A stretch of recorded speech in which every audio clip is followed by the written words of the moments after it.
অদিতি ঘোষের লেখা গল্প কুরুপা। সেলাইয়ের স্কুল থেকে ফিরে এসেই পাড়ার মেয়ে মল্লিকাকে কনের সাজে সাজাতে চলে গিয়েছিল কবিতা। কোনো বিউটি পার্লারের সঙ্গে যুক্ত না থাকা সত্ত্বেও কনে সাজানোয় যথেষ্ট সুনাম আছে ওর। গ্রামের সকলের অর্থনৈতিক অবস্থা ভালো নয়। বিউটি পার্লার থেকে বিউটিশিয়ান ডেকে এনে মেয়ে সাজানোর ক্ষমতা থাকে না সকলের। তাই গ্রামের অনেক মেয়ে বউকেই সাজায় কবিতা। কনে সাজাতে খুব ভালোবাসে কবিতা। সাজানোর জন্য কেউ অনুরোধ করলে তা উপেক্ষা করতে পারে না ও। মল্লিকার মায়ের অনুরোধে মল্লিকাকে সাজাতে রাজি হয়েছিল কবিতা।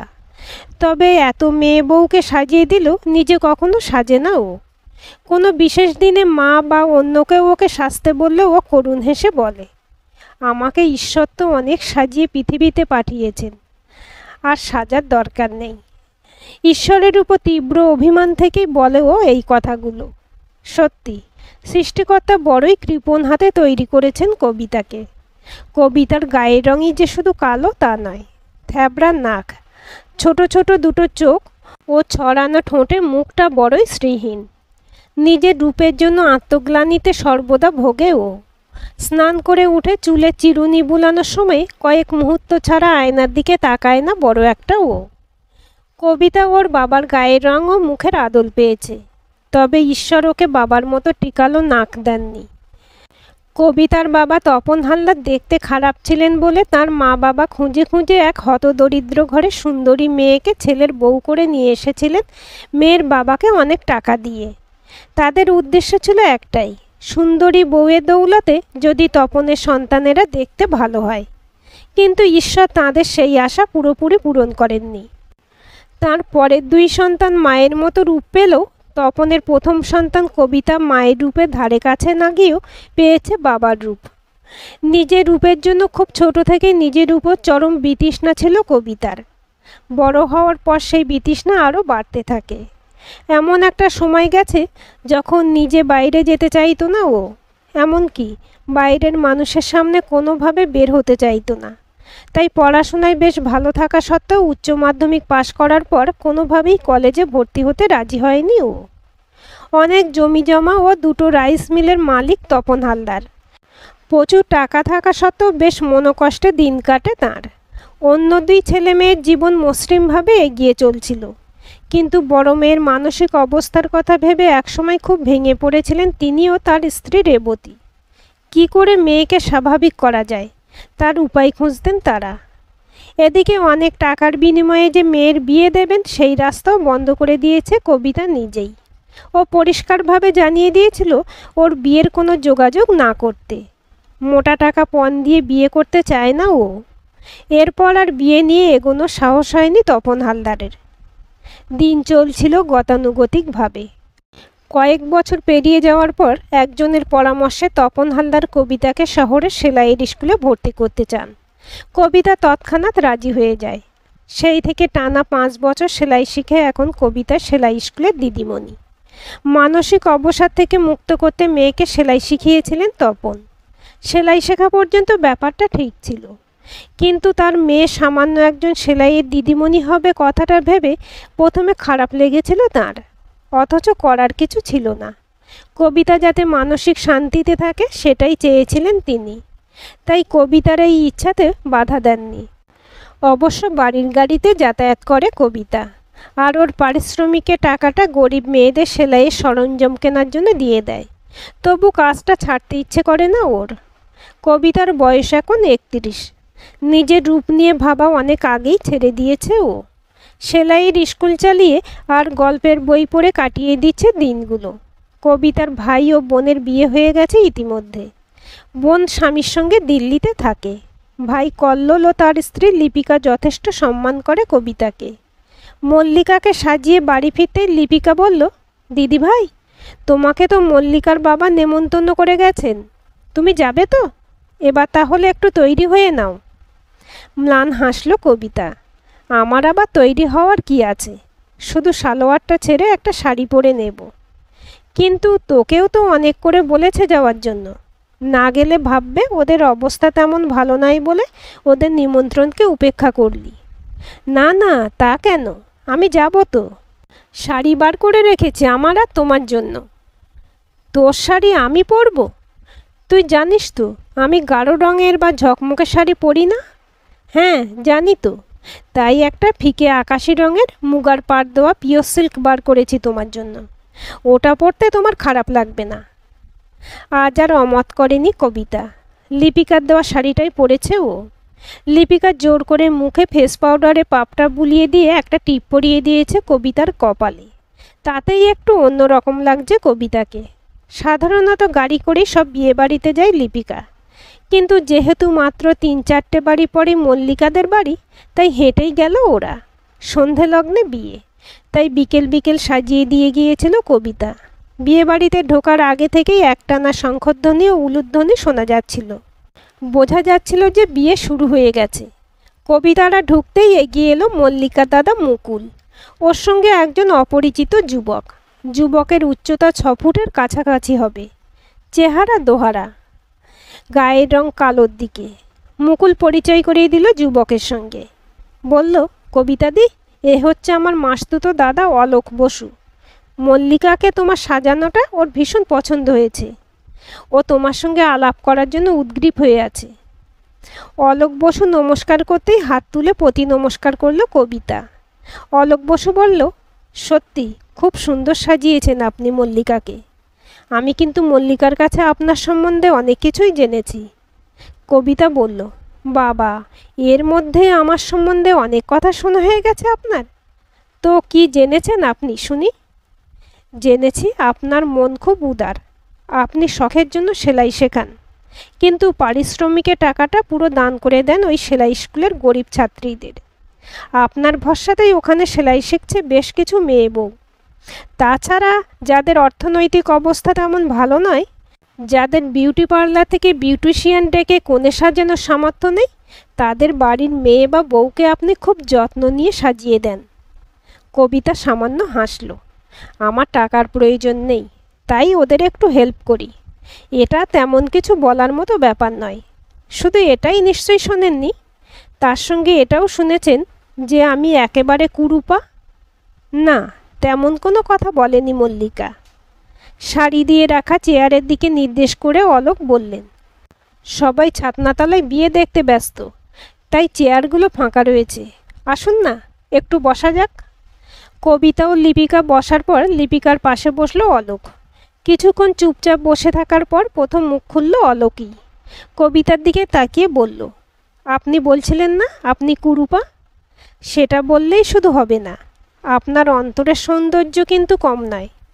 আর আমি মনে করি বাহ্যিক রূপের থেকেও অন্তরের সৌন্দর্যের মূল্য অনেক বেশি। হয়তো আমার নিজের রূপ নেই বলেই এমন উপলব্ধি আমার। লিপিকা বলল, এটা আপনি ঠিক বলেছেন। আমার দিদি ভাইয়ের অন্তরটা আকাশের মতো বড়। অলোক বলল, শুনলাম আপনি এখানকার একজন ধনী মানুষের মেয়ে। আমি কিন্তু ঠিক তার উল্টো, গরিব বাবার ছেলে আমি। আমার বাবা ছিলেন প্রাইমারি স্কুলের শিক্ষক, 2 বছর আগে রিটায়ার্ড করেছেন। আমি নিজেও প্রাইমারি স্কুলে টিচারই করি। আপনাদের মতো মানুষদের পাশে বসার বা কথা বলার মতো যোগ্যতা আমার নেই, কিন্তু আমি শুনলাম যে আপনারা অত্যন্ত ভালো মনের মানুষ, তাই সাহস করে গল্প করতে এলাম। কবিতা বলল, ভালোই করেছেন, সময়টা কেটে যাবে কথা বলে। লিপিকা বলল, আপনার বাড়িতে কে আছেন অলোকবাবু? আমি মা বাবার একমাত্র সন্তান, তাই বাড়িতে আমার মা বাবা আর আমি থাকি।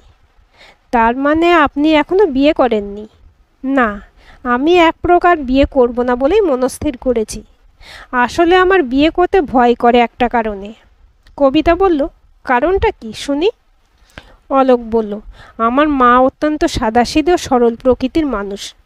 সংসারের বেশি জটিলতা বোঝেন না উনি। এই সরলতার কারণে অনেক সময় যা করা উচিত নয় এমন কাজ করে ফেলেন। আবার অন্যকে যে কথা বলা উচিত নয় সেই কথা বলে ফেলেন। পরে আমরা বুঝিয়ে বললে নিজের ভুলটার কথা ভেবে লজ্জা পান। বাবা ও আমি দুজনেই একটু শান্তিপ্রিয়, তাই মাকে নিয়ে আমাদের কোনো অসুবিধা হয় না। মায়ের এই ধরনের ছোট ছোট ভুল ত্রুটিগুলোকে মানিয়ে নিয়ে চলি আমরা। কিন্তু আমার স্ত্রী এসে যদি এই কারণে মায়ের সঙ্গে ঠিকমতো মানিয়ে নিতে না পারে, তাহলে মা মনে কষ্ট পাবে। মা কষ্ট পাক সেটা আমি চাই না। কবিতা বলল, আপনি আগে থেকেই ধরে নিচ্ছেন কেন যে আপনি যাকে বিয়ে করবেন সে মানিয়ে নিতে পারবে না আপনার মাকে? আসলে বন্ধুদের মুখে তাদের বউদের কথা শুনে শুনে মনে হয়েছে যে এখনকার বেশিরভাগ মেয়েরই সহ্য শক্তি খুব কম, যে কোনো পরিস্থিতির সঙ্গে অ্যাডজাস্ট করতে পারে না তারা। তাই ভয় হয় যদি মায়ের বোকামি করে করা ভুলগুলো নিয়ে অশান্তি শুরু হয় বাড়িতে। আপনার ধারণা কিন্তু ভুল, সব মেয়ে এমন হয় না। যার সঙ্গে আপনার বিয়ের যোগাযোগ হবে আপনি আপনার মায়ের সমস্যার কথা জানিয়ে দেবেন তাকে। এরপর সে যদি সব জেনেও বিয়েতে রাজি হয় তাহলে আশা করি খুব একটা সমস্যা হবে না ভবিষ্যতে। অলোক বলল, তেমন মেয়ে কি আছে? কবিতা বলল, কেউ না কেউ তো আছে নিশ্চয়ই। অলোক কিছু বলতে যাচ্ছিল, কিন্তু তার আগেই মুকুল এসে সামনে দাঁড়ালো।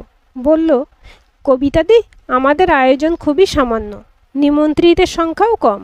খাওয়া দাওয়া শুরু হয়েছে, আপনারা এসে যদি খেয়ে নেন তাহলে খুব ভালো হয়। কোনো বাক্য ব্যয় না করেই কবিতা আর লিপিকা উঠে মুকুলের সঙ্গে গেল। খাদ্য তালিকা সংক্ষিপ্ত হলো, খেয়ে তৃপ্তি পাওয়ার মতো আয়োজন করেছে মুকুলরা। খেয়ে উঠতে রাত 10টা বেজে গেল। মল্লিকার সঙ্গে দেখা করে চলে আসছিল কবিতারা। মুকুল এসে বলল, কবিতাদি, একটা কথা বলার ছিল তোমার সঙ্গে।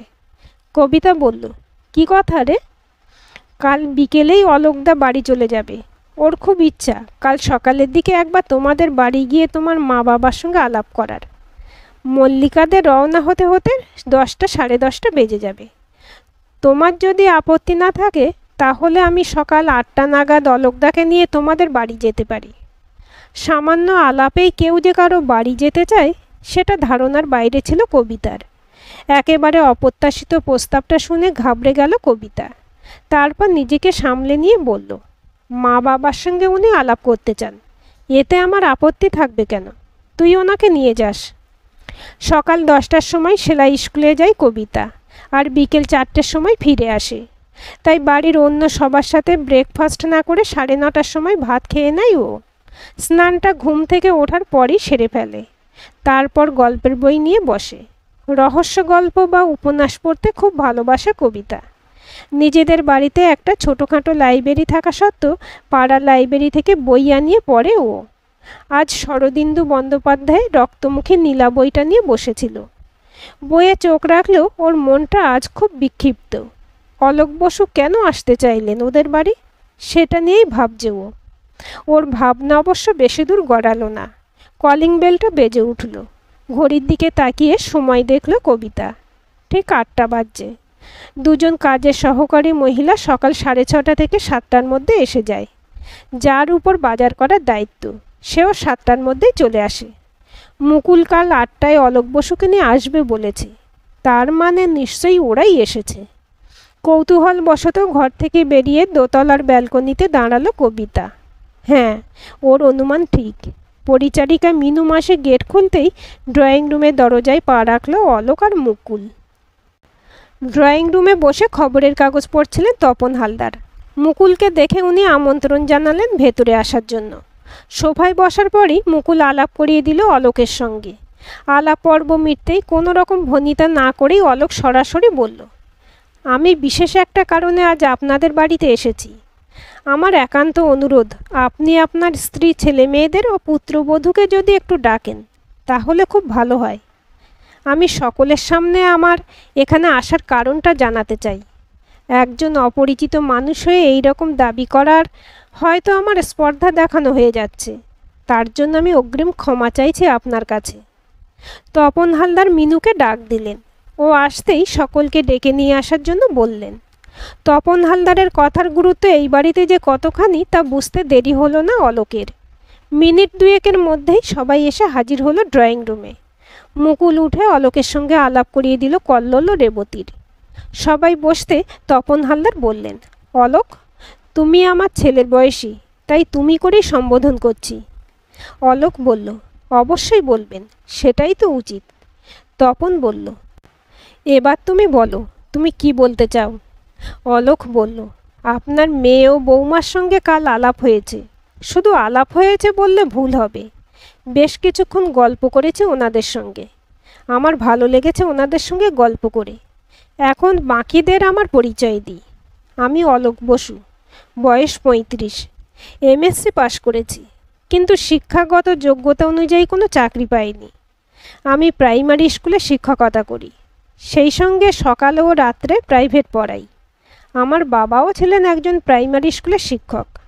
উনি রিটায়ার করেছেন ৩ বছর আগে।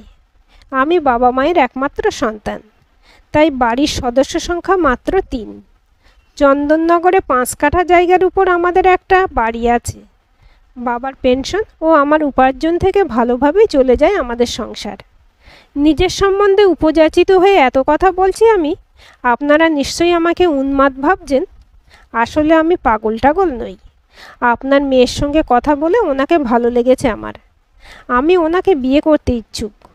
আপনার মেয়ের এবং বাড়ির সকলের যদি মত থাকে, তাহলে আপনারা আমাদের বাড়ি গিয়ে বাবা মায়ের সঙ্গে কথা বলতে পারেন।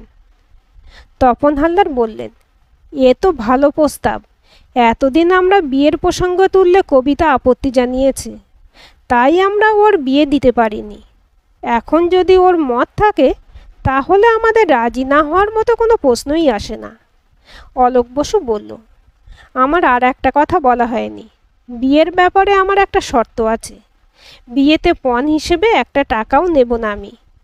এছাড়া আমি যাকে বিয়ে করব তার বাড়ি থেকে উপঢৌকন হিসেবেও বেশি মূল্যবান কিছু নিতে পারবো না। যাকে বিয়ে করব তাকে আমাদের যা আছে তাই নিয়েই সন্তুষ্ট থাকতে হবে।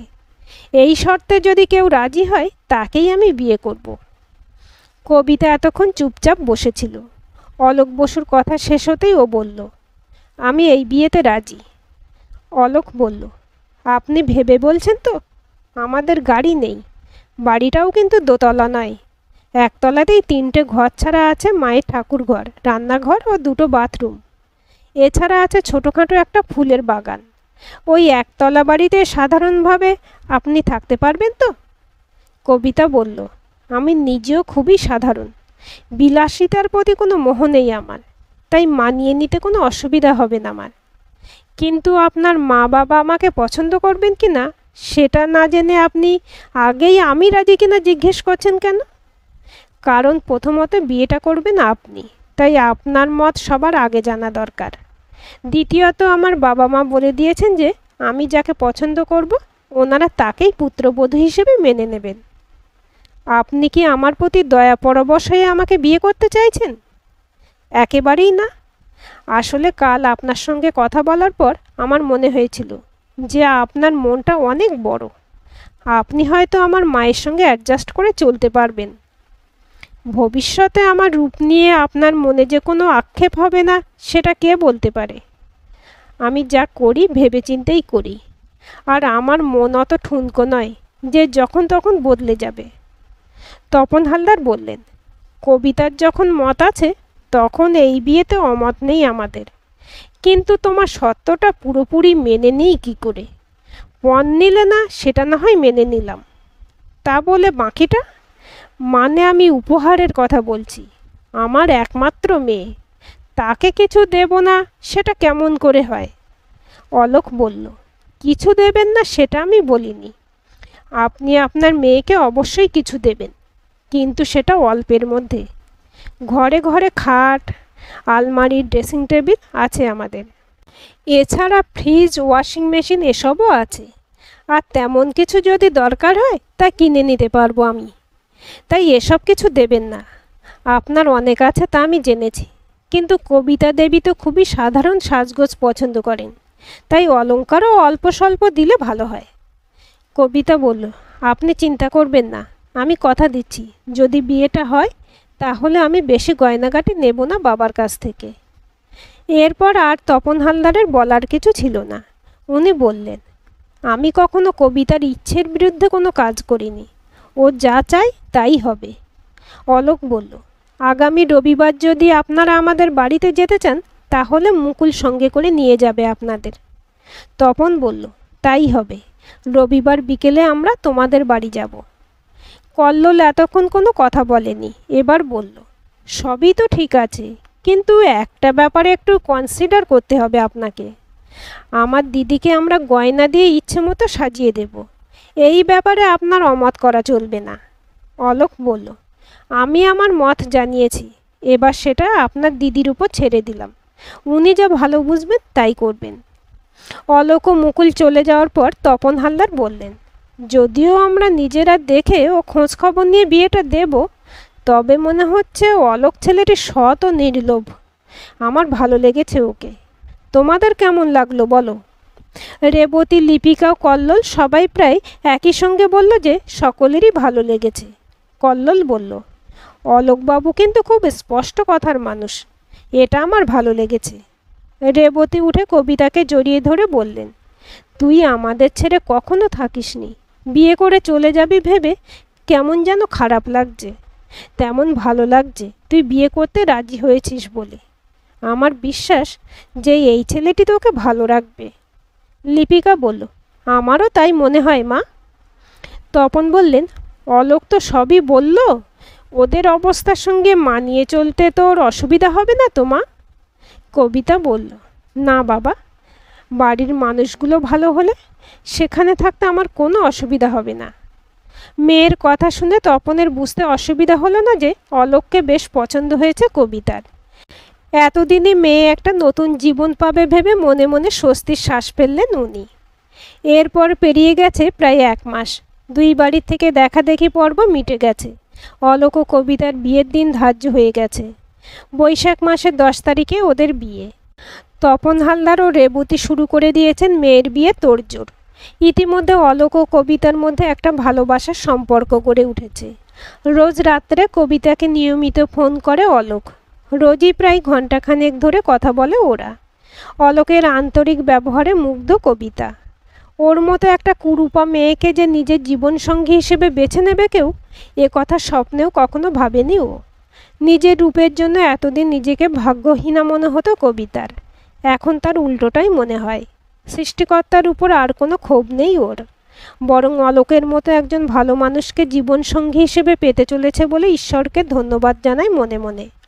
কাঠিন্যের আবরণ থেকে অনেক আগেই বেরিয়ে এসেছে কবিতা। ওর নিস্তরঙ্গ জীবনে এখন বইছে প্রেমের হিল্লোল। আজকের গল্পটি কেমন লাগলো কমেন্ট করে জানাবেন।